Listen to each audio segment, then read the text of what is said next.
नमस्कार दोस्तों, स्वागत है आप सभी का आपके अपने चैनल कॉम्प्लेक्स वार स्टडी हब पे। आज हम पुलिस कांस्टेबल परीक्षा के लिए हिंदी विषय के अत्यंत महत्वपूर्ण एमसीक्यू प्रश्नों की शानदार प्रैक्टिस करने वाले हैं। दोस्तों, हिंदी एक ऐसा विषय है जिसमें थोड़ी सी सही तैयारी आपको परीक्षा में अच्छे अंक दिला सकती है। इसलिए आज की इस क्लास में हम परीक्षा में बार बार पूछे जाने वाले महत्वपूर्ण प्रश्नों को विस्तार से समझेंगे, उनके सही उत्तर जानेंगे और साथ ही उन प्रश्नों को हल करने की रणनीति भी सीखेंगे। यदि आप यूपी पुलिस कांस्टेबल 2026 में चयन का सपना देख रहे हैं तो इस क्लास को शुरू से अंत तक जरूर देखें, क्योंकि हर प्रश्न आपकी परीक्षा के लिए बेहद महत्वपूर्ण है। वीडियो पसंद आए तो लाइक शेयर, चैनल को सब्सक्राइब करें और अपने दोस्तों के साथ शेयर करना बिल्कुल भी ना भूलें। तो चलिए दोस्तों, बिना समय गवाए हुए हम लोग शुरू करते हैं आज का महत्वपूर्ण प्रैक्टिस सेशन। आज का आपका पहला प्रश्न है साथियों, निम्नलिखित में से किस स्वर को संयुक्त स्वर माना गया है? आ, बड़ा ऊ, बड़ी ई, ए। तो इसका सही ऑप्शन होगा ऑप्शन नंबर डी, ए। कोष्टक में दिए गए विराम चिन्ह का नाम क्या है? उद्धरण चिन्ह, अल्प विराम चिन्ह, निर्देशन चिन्ह, अर्ध विराम। तो आपको चिन्ह पहचानने आना चाहिए। तो इसका सही ऑप्शन होगा ऑप्शन नंबर डी, अर्ध विराम। नेक्स्ट, एक की वर्तनी शुद्ध है। एक मतलब इसमें एक वर्तनी आपको शुद्ध छांटना है और वर्तनी से आपके एग्जाम में 100% एक क्वेश्चन जरूर आपको देखने को मिलेगा। आधिकारिक को आपको बताना है कि इसका शुद्धिकरण कैसे है। तो इसका सही ऑप्शन होगा ऑप्शन नंबर बी, आधिकारिक होता है। लेखक संज्ञा का कौन सा प्रकार है? तो भाववाचक संज्ञा, समूहवाचक संज्ञा, व्यक्तिवाचक संज्ञा, जातिवाचक संज्ञा। तो लेखक जो है जातिवाचक संज्ञा है, क्योंकि अलग बहुत सारे लेखक होते हैं, उनके नाम होंगे तो लेखक में बहुत सारे लेखक आ जाएंगे। निम्नलिखित में से किस वाक्य में सर्वनाम का प्रयोग हुआ है? किस वाक्य में सर्वनाम का प्रयोग हुआ है? तो वाक्य को पढ़िए और देखिए कि कहाँ पे सर्वनाम का प्रयोग हुआ है। आज बरसात होगी, मैं कल दिल्ली जा रहा हूँ, घर का काम कर लो, सीमा और रीमा बहनें हैं। तो आप जानते हैं जो संज्ञा के स्थान पर प्रयुक्त होता है जो शब्द, उसे सर्वनाम कहते हैं। तो इसका ऑप्शन होगा ऑप्शन नंबर बी, मैं कल दिल्ली जा रहा हूँ। यहाँ पे जो मैं है वो सर्वनाम है। नेक्स्ट, सालों बाद उसका प्रवासी पति लौटा है।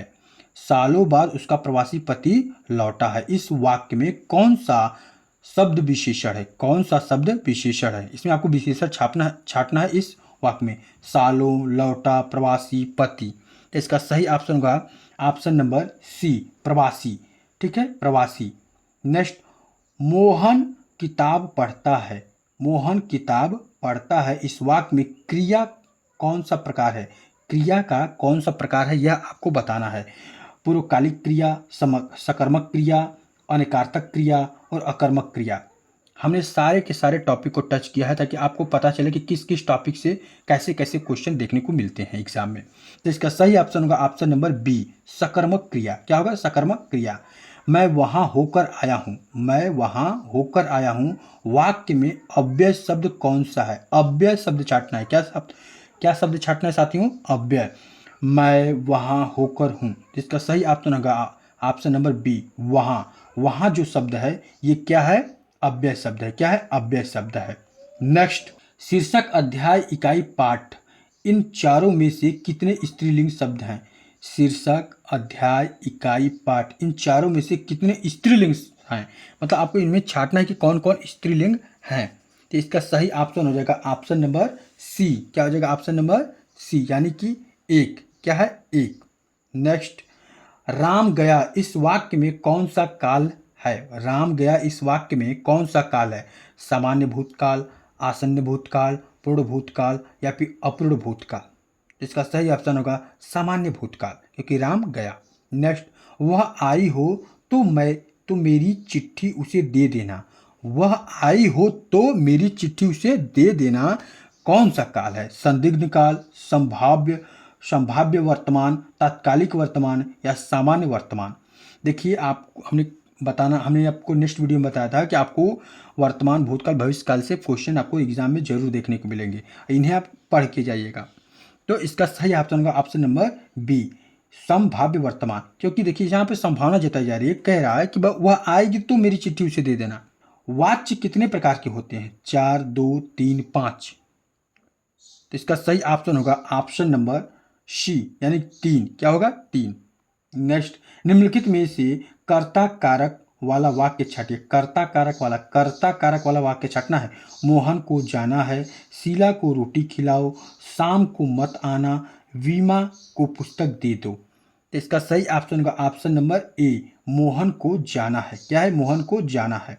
नेक्स्ट, अज्ञान शब्द का तद्भव रूप कौन सा होगा? अज्ञान शब्द का तद्भव रूप कौन सा होगा? अजाना, अजान, अनजान, अजाना। तो इसका सही ऑप्शन होगा ऑप्शन नंबर बी। नेक्स्ट, अल्प आयु में कौन सा प्रत्यय है? अल्प आयु में कौन सा प्रत्यय है? यु, वायु, आयु, अल्प।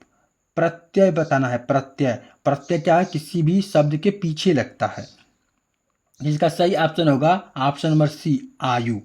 नेक्स्ट, लौकिक जगत की माया में सभी फंसे हुए हैं। रेखांकित शब्द का सटीक विलोम बताना है, यानी लौकिक का आपको सटीक विलोम बताना है। तो लौकिक का अलौकिक। निम्नलिखित विकल्पों में से चंचरिक शब्द का पर्यायवाची चुनिए। हवा, भ्रमर, मित्र, पुत्र। तो इसका सही ऑप्शन होगा साथियों ऑप्शन नंबर बी, भ्रमर। यातुधान का पर्यायवाची शब्द है वसन, आग, अश्व, निशाचर। तो इसका सही ऑप्शन होगा साथियों ऑप्शन नंबर डी, निशाचर।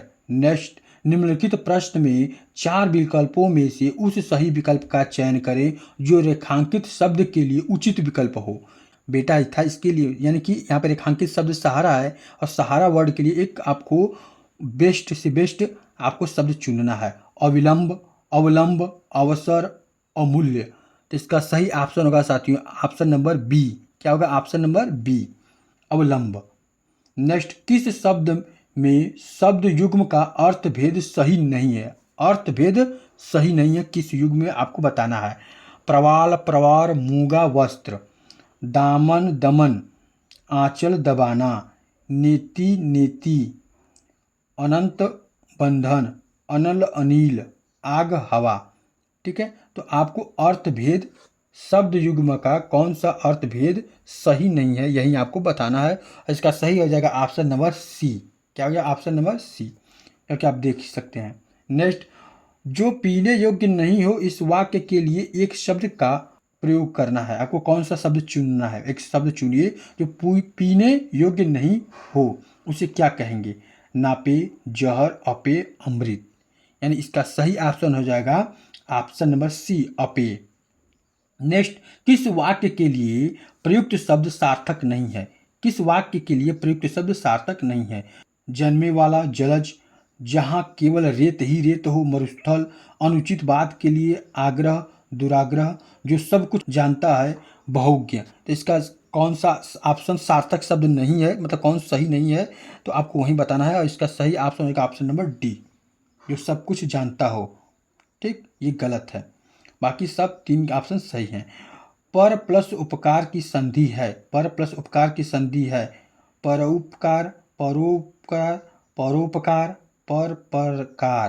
तो इसका सही ऑप्शन हो जाएगा ऑप्शन नंबर सी, परोपकार। नेक्स्ट, निम्नलिखित प्रश्न में 4 विकल्पों में से उस विकल्प का चयन करें जो दिए गए शब्द के सही संधि विच्छेद का विकल्प हो। सदाचार का आपको संधि विच्छेद बताना है। सदा प्लस आचार, ठीक, सदा प्लस चार, सद प्लस आचार, सत प्लस आचार। तो इसका सही ऑप्शन हो जाएगा ऑप्शन नंबर डी, सत प्लस आचार। ठीक, नेक्स्ट, आमरण में कौन सा समास है? आमरण में कौन सा समास है? तत्पुरुष समास, अव्ययीभाव समास, द्वंद्व समास या फिर द्विगु समास। तो इसका सही ऑप्शन हो जाएगा साथियों ऑप्शन नंबर बी, अव्ययी भाव समास। नेक्स्ट, नरेश घर गया, उसने माँ को देखा, वाक्य संश्लेषण द्वारा निर्मित संयुक्त वाक्य होगा। आपको संयुक्त वाक्य होगा, इसका संयुक्त वाक्य क्या बन सकता है आपके? नरेश ने घर जाकर माँ को देखा, नरेश घर गया जहाँ उसने माँ को देखा, नरेश घर गया तब उसने माँ को देखा, नरेश घर गया और उसने माँ को देखा। तो इसको मतलब नरेश घर गया, इस वाक्य को आपको संयुक्त वाक्य बनाना है। तो इसका सही ऑप्शन का ऑप्शन नंबर डी, नरेश घर गया और उसने माँ को देखा। नेक्स्ट, आपको शीघ्र स्वास्थ्य लाभ मिले, यह किस प्रकार का वाक्य है? आपको शीघ्र स्वास्थ्य लाभ मिले, यह किस प्रकार का वाक्य है? संकेत वाचक वाक्य, निषेधवाचक वाक्य, प्रश्नवाचक वाक्य या फिर इच्छावाचक वाक्य। तो इसका सही ऑप्शन होगा साथियों ऑप्शन नंबर डी। क्या होगा? ऑप्शन नंबर डी, इच्छावाचक वाक्य। नेक्स्ट, वैदिक संस्कृति से लेकर आधुनिक युग तक की हिंदी के विकास का सही क्रम कौन सा है? मतलब वैदिक संस्कृति से लेकर आधुनिक संस्कृति तक आपको क्रम बताना है, एक सही क्रम बताना है। ठीक है, तो इसका सही क्रम क्या होगा? और आपके सामने दिया है वैदिक, लौकिक, संस्कृत, अपभ्रंश, पाली, प्राकृत या फिर मतलब इन्हीं को आगे पीछे करके दिया है। इसका सही ऑप्शन हो जाएगा साथियों ऑप्शन नंबर बी। क्या होगा? ऑप्शन नंबर बी, वैदिक संस्कृति, उसके बाद लौकिक संस्कृति, फिर पाली, फिर प्राकृत, फिर अपभ्रंश, फिर इसके बाद हिंदी। नेक्स्ट, पंच परमेश्वर किस रचनाकार की प्रथम कहानी मानी जाती है? पंच परमेश्वर किस रचनाकार की प्रथम कहानी मानी जाती है? तो इसका सही ऑप्शन हो जाएगा साथियों ऑप्शन नंबर बी। क्या होगा? Option number B. ठीक है, मुंशी प्रेमचंद। इसका मुंशी प्रेमचंद। नेक्स्ट, जमीन पर पैर न पड़ना, इस मुहावरे का सही अर्थ बताइए। जमीन पर पैर न पड़ना, इस मुहावरे का सही अर्थ बताइए। अल्पनाशील, कल्पनाशील होना। क्या? कल्पनाशील होना, थक जाना, नाजुक होना, अभिमानी होना। इसका सही ऑप्शन होगा साथियों ऑप्शन नंबर डी। क्या होगा? ऑप्शन नंबर डी, अभिमानी होना। नेक्स्ट, जहाँ जड़ पर चेतन का आरोप हो वहाँ अलंकार होता है। श्लेष, अनुप्रास, उपमा, मानवीकरण। तो इसका सही ऑप्शन होगा साथियों ऑप्शन नंबर डी, मानवीकरण। जहाँ जड़ पे क्या होता है?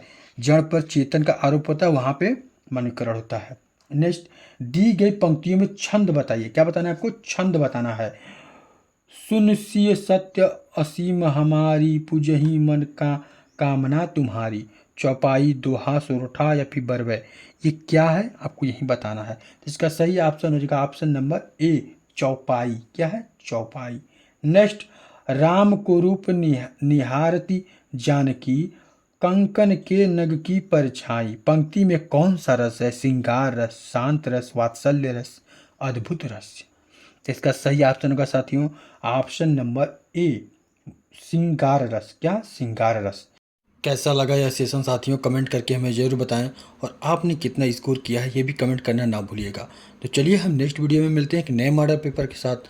तब तक के लिए आप सभी को राधे राधे, जय श्री कृष्णा, जय हिंद।